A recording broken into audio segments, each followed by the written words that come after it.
Hi everybody, welcome back to Critical Mass. Well, while I was gone on my little mini vacation down to British Columbia, these guys said, hey Don, you gotta watch a couple movies. And the first one was Cliffhanger, starring Sylvester Stallone. I remember this from when I saw it as a teenager. And I said, Cliffhanger? Why are we watching Cliffhanger? And apparently, these movies are being remade, right? That's one of the reasons you guys decided to look at it. Are you telling me you were a teenager in 1993? Yes, I was young and hard. Was I that old? 1993? I graduated high school in 92. I would say, well, you were just smart, but that would be a dumb comeback for me to say. You were just smart. So, all right, well, I was in my 20s, 30s, I guess. But Teenager. I was young at heart. I didn't get old until, you guys moved to Ottawa. So, we're going to watch Cliffhanger, where we're going to review it again and see if it should be remade, if we think it should be remade, and also what we thought of the movie to begin with. So, coming up with this, it's Stallone, man. He's coming back.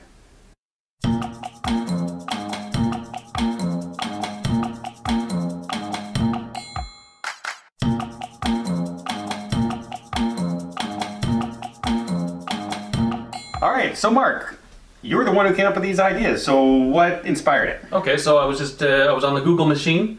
Google machine said, hey, these movies are in the process of being remade or they're in post-production. So they have reboots or new sequels or something coming out that'll have something to do with replacing the film. And so I thought, okay, well, let's review the originals. Let's get those done, and then that way when the new movie comes out and we watch it, we'll have something to compare it to. All right, so maybe we'll call this series The Review. Movies Being Rebooted. And we'll make a playlist of them as we go along. So, Cliffhanger. I rewatched it and I remember it a little bit. Paul, tell us a little bit about the movie. You have some of the stats of the movie. Okay, so Cliffhanger is made in 1993, when I was a teenager. starring Sylvester Stallone, and other notables are Jonathan Lithgow and Michael Rooker. If you look on Rotten Tomatoes, it has a 6.4 score. Not that I give any credence to Rotten Tomatoes.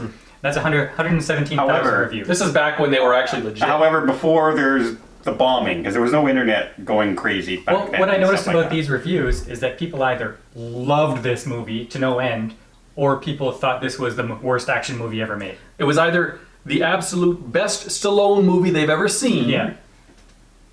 or the worst Stallone movie he's ever made. There was no middle ground in the reviews. Absolutely. Well, they've never seen Throw Mama from the Train. And the plot of this movie is you have some mountain rescue people having to deal with a money heist gone wrong with crashing airplanes or something. They tried to hijack a money transportation airplane and they crashed. So now these mountain rescue people have to go out and save the day or whatever. Find $100 million in 3 briefcases that have been scattered upon the mountains.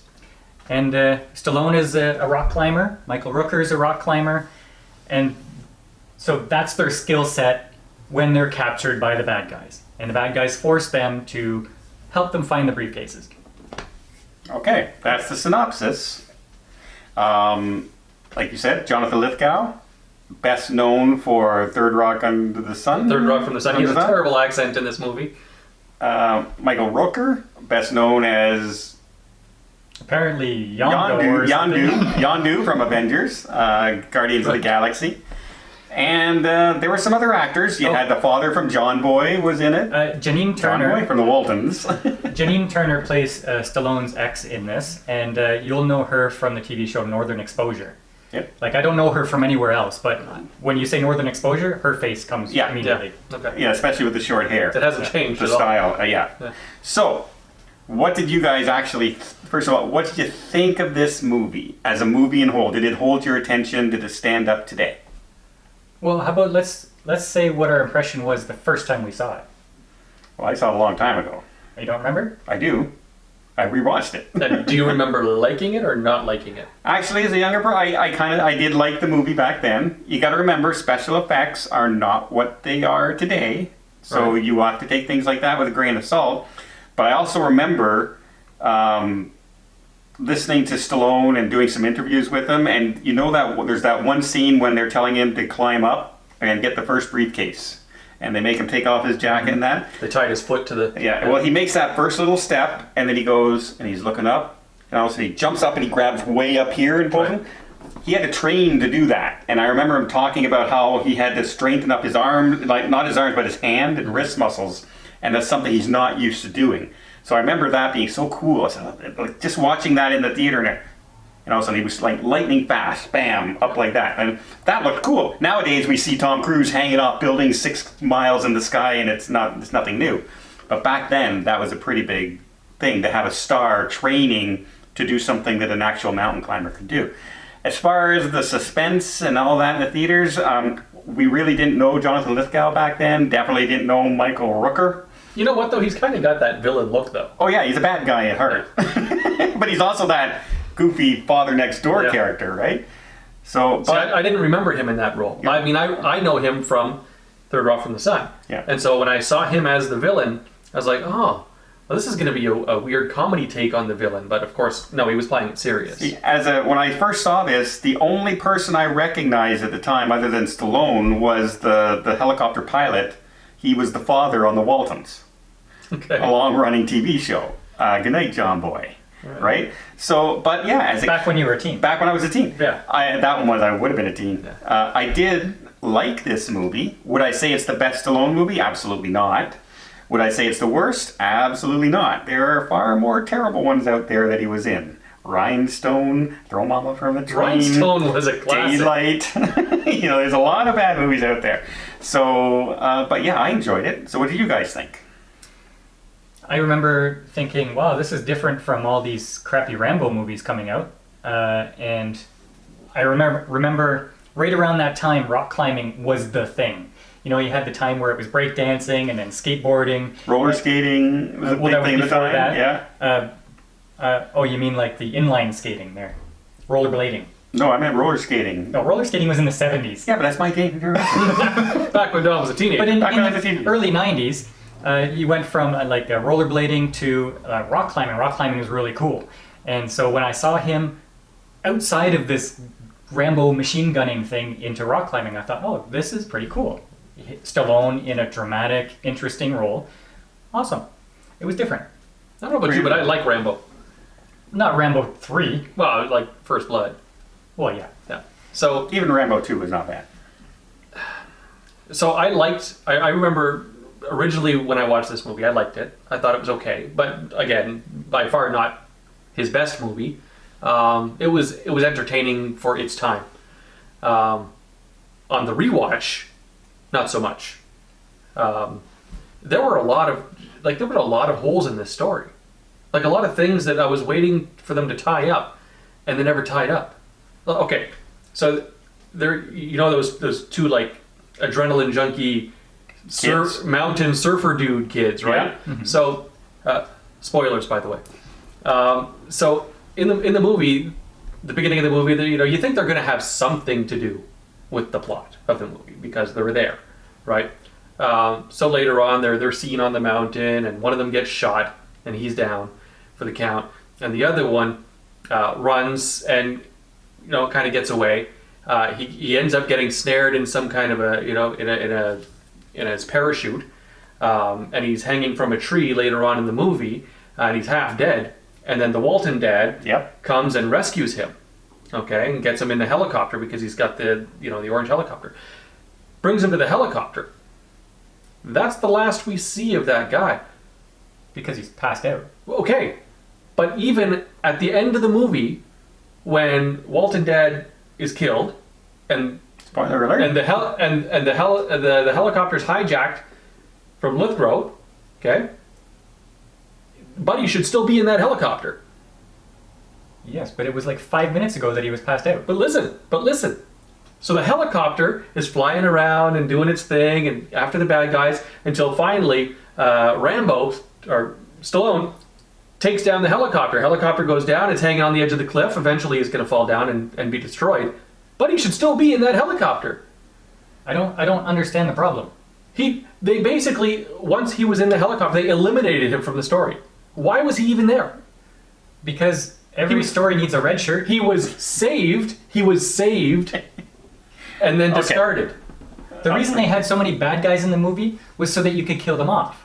Well, And yes. the reason why they had these surfer rock climber So you dudes could kill them off. is so that you can kill them off. No, I think If they you're- forgot to tie If up you're their telling story. me that ruined the movie for It you. didn't help. It didn't help. I'm not saying that ruined it, but I was like, at the end of the movie, I was like, so what happened to the guy you saved? That was like a 7-minute explanation of something that was insignificant to the movie. It's kind of significant though.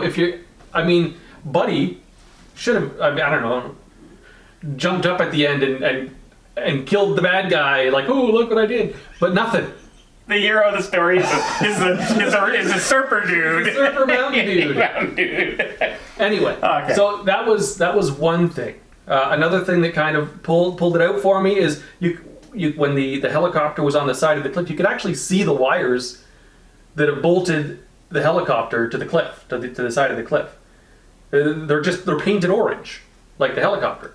You sure you're not looking at the ladder? No, you can literally see the wires holding the helicopter to the mountain. Very clearly. I'll fact check that. But you got to remember, 93, much different special effects than nowadays. This also wasn't a $100 million movie at the time, right? Yeah, Back to the Future came out in, 85? So they had the special effects to be able to hide the wires. What big special effects are in Back to the Future? I don't know, the car leaping through time? You mean the fire effect and that's it? The flying DeLorean? That's just green screen. That's nothing. Okay. You could This is green screen this the is a wires. helicopter on the side of a mountain. If they would have painted the wires green, they could have green screened that out. It would have been part of the mountain. You guys are tough. I'm not saying that. We're just going here. But here's the thing: if it's, it's a big budget movie, right? Cliffhanger. Is It wasn't a big budget movie. Well, what was the budget? I don't know, but it wasn't huge. It wasn't like It was a Rambo film. They had some good name actors in this movie. It was for its time. I think this was one of the big movies. I don't know why. I think it was like $68 million. Okay, that's significant back for its time. Okay.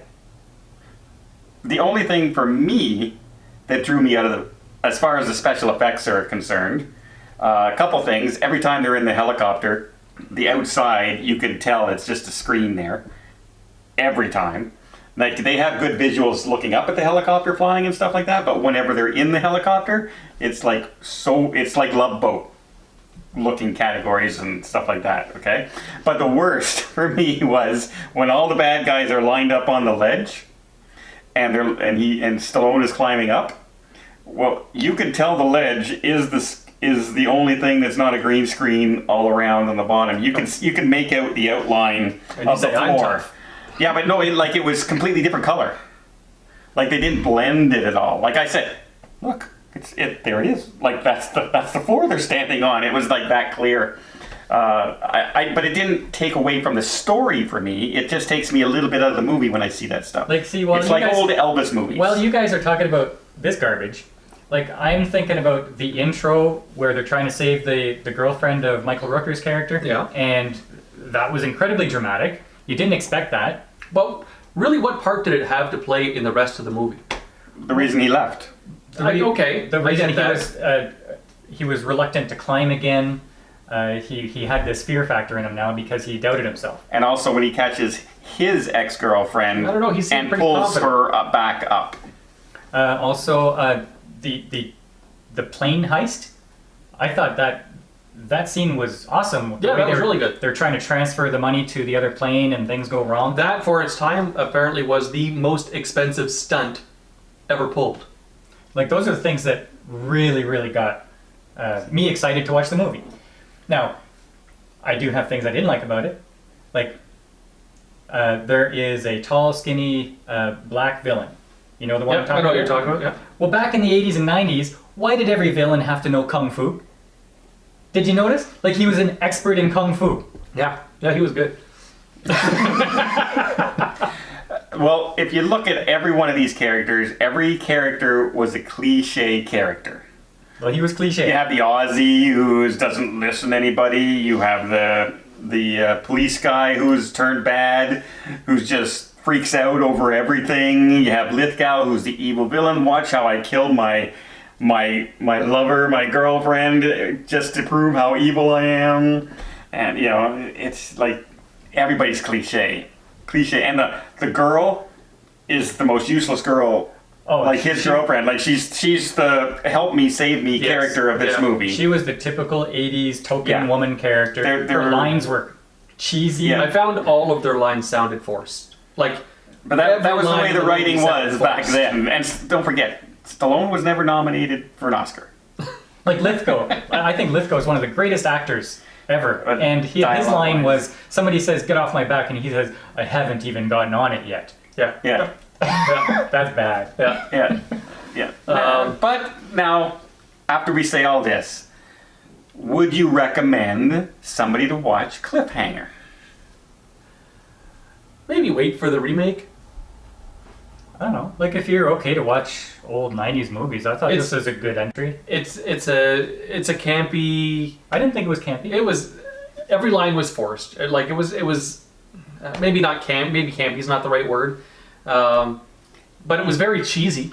It's a typical Schwarzenegger, Stallone kind of action film. Where there's going to be a lot of shooting, missing, a lot of running, a lot of and the typical lines that aren't great. I think the setting is much. I did like the setting in the mountains. Something different. It makes it different than all the other action movies. So listen, the villains had a tracking device, okay, to be able to find the suitcases full of money. Stallone did not have a tracking device, but he knew approximately where, because he saw, when he was with the group, he saw on the tracking device the approximate location of these things. Now, he was able to get to the suitcases before the villains, who had the tracking device, and build snowmen. But don't forget, Rooker's character was leading them on a longer way, and he took the mountain climbing routes. Sure, but when they got there, they weren't taking like huge amounts of... Well, they even say in the movie, oh, he's taking the long way around. Yeah, Still, they even threatened to kill him because of it. And he says, look, you guys aren't mountain climbers, you won't make it. But Stallone was literally hiding behind a tree. He was still there. So they're not taking a huge amount of time to get there. They're still going there. And they show up, Stallone built a snowman and the tracker's in his mouth. And come on. Well, on. That was the comedy part. Yeah. There's much worse breaks in timelines in that movie than that. Also, back to the scene where they're standing on the ledge. Yeah. Okay, and Stallone climbs up and he's got the rope tethered to his leg. What a great time for the villain to say, okay, when he comes down, kill him. We only need one. Of course, his buddy is gonna yell up, "Don't come down!" First of all, they should have shut Michael Rourke's character up a lot of times in this movie, and they just like, no, Bill, and he's screaming at the top, no, and you're going, hit him, shut him up. What are you doing? So, but that was the character, and that was the way those movies were. So, remake, good idea, bad idea? Yeah, I say you could probably remake it with today's special effects to make it 10 times better. You might not have a good, like, you'd have to have a good, strong Stallone type character lead to do it. Like, you'd need a name. Jason Statham. Yeah, something like that. The Rock. Boom. Okay. Should they remake it? I have no problem with them remaking it. I just don't think there's anybody I can think of offhand. Maybe Chris Pratt, but I don't think anybody else has the... I don't know. I don't see anybody else doing this movie. Chris Pratt, I think, can get away with it. Maybe Arnold Schwarzenegger come out of retirement and do it again. Wait. Before we go, there's a couple of things that were interesting about the movie. Okay. Let me just say, I think they should remake it because it wasn't a great movie. So it's not going to hurt anybody's feelings that they remade this movie, like when you do classic movies. Yeah. So go ahead. This is the type of movie. If you get better dialogue and better visuals, this could be a really interesting story. So yes, that's 3 yeses on the reboot, which is rare for us. Yeah. Yes, if Chris Pratt does it.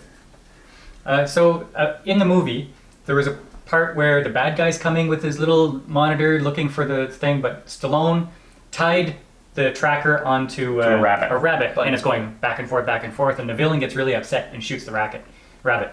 Well, test audiences reacted so strongly to that scene, Stallone paid $100,000 of his own money to reshoot the scene. To have the rabbit come back? It's still to have there? the rabbit survive. Really? That's how much audiences hated that scene with the rabbit dying. Kill the girlfriend. Spare the rabbit. People, yes, back then, don't hurt animals. Wow. The reason John Wick was so good? But today is okay? Because somebody killed his darn dog. That's true. The other one was there's a scene in a cave, and suddenly, there's bats everywhere. Okay, and that was fine. But when the bats start flying, okay, that was added post-production because Janine and Stallone were too scared to have the bats flying around them. Yeah, I would have been too. I hate bats. Yeah. So there you go. There's your good special effects, because Okay. I didn't know that was added post.